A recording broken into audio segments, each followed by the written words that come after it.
We'll show you how to install our Nlsg alarm system in a few easy steps.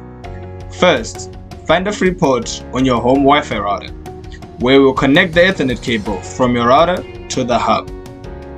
Then we'll plug in and connect the power supply to the hub.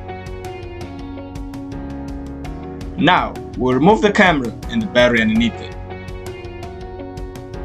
We insert that battery into the camera and secure the rear door. Then we'll press the power button. The power on the camera will pair to the hub.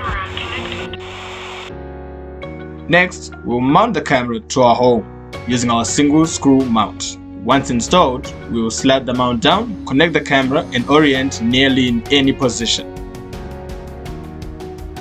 Finally, we'll verify the system is up and running with the Hello protocol. Hello Mr. Tucker, this is Sandy with Nlsg Alarms. Thank you for trusting us to watch your home.